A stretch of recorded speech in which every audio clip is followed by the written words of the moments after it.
ये कहानी है एक 8 साल के बच्चे की। कहने को तो उसकी उम्र 8 साल थी, लेकिन उसने इस 8 साल की उम्र में 3 कत्ल कर दिए थे। जब पुलिस को जांच के दौरान पता चला कि इन हत्याओं के पीछे कोई 28-30 साल का कातिल नहीं बल्कि एक 8 साल का बच्चा है, तो पुलिस भी सोच में पड़ गई कि आखिर कोई कैसे 8 साल का बच्चा इस प्रकार की हत्याएं कर सकता है। बाद में उस 8 साल के बच्चे ने पुलिस को कुछ ऐसी बातें बताई जिसे सुनने के बाद पुलिस के भी होश उड़ गए। इस कहानी की शुरुआत होती है बिहार के बेगूसराय जिले के एक छोटे से गांव मुसहरी से। उस गांव में एक परिवार रहता था। परिवार में 4 लोग, पति पत्नी और 2 बच्चे, एक लड़का और एक लड़की रहते थे। लड़के का नाम अमरजीत सदा होता है, जिसकी उम्र 8 साल थी। अमरजीत का परिवार आर्थिक रूप से कमजोर था और वह एक मजदूर वर्ग से आता था। कुछ समय तक उसका परिवार सामान्य रूप से चल रहा होता है, जब तक कि उसके द्वारा किए गए अपराधों की खबर गांव वालों के सामने नहीं आती। उसके माता पिता और गांव के लोग उसे एक सामान्य बच्चा मानते थे, लेकिन कोई भी नहीं जानता था कि उसके अंदर क्या चल रहा था।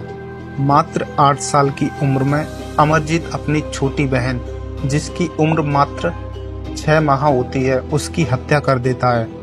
उस समय गांव में किसी को इस बात का पता न चला, क्योंकि अमरजीत के माता पिता ने इस बात सभी से छुपा लिया। उनका मानना था कि यह एक पारिवारिक मामला है और उन्होंने इसे पुलिस के पास जाने के बजाय छुपा लिया।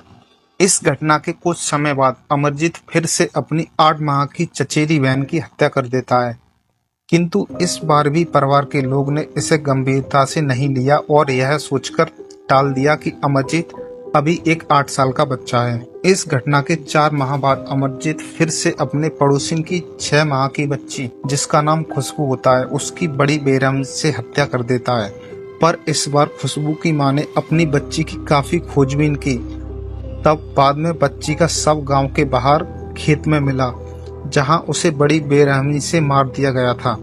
जब ये मामला पुलिस के पास पहुंचा तो पुलिस ने इस मामले की जांच शुरू कर दी, पर शुरुआत में पुलिस को भी कुछ हाथ न लगा।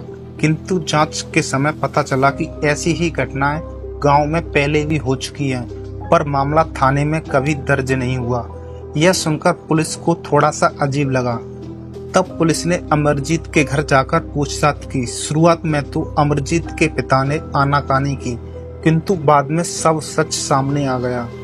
पुलिस भी यह जानकर हैरान थी कि किलर कोई 25-30 साल का कातिल नहीं बल्कि एक 8 साल का बच्चा है। गांव वाले भी इस बात को जानकर हैरान थे कि सामान्य सा दिखने वाला 8 साल का अमरजीत 3 बच्चों का कातिल है। जब पुलिस ने उससे पूछताछ की तब उसने बताया कि वह बच्चों को मारकर खेत में फेंक देता था। अमरजीत की गिरफ्तारी के बाद पुलिस के लिए यह मामला बेहद जटिल हो गया कि एक 8 साल के बच्चे को सीरियल किलर के रूप में देखना और समझना बेहद चुनौतीपूर्ण था। जब अमरजीत से हत्याओं के बारे में ये सवाल किए गए तब अमरजीत ने हंसते हुए हत्याएं कबूल कर ली और पुलिस को बताया कि उसने बच्चों की हड्डियां तोड़ी और उन्हें मारने में उसे मजा आता था।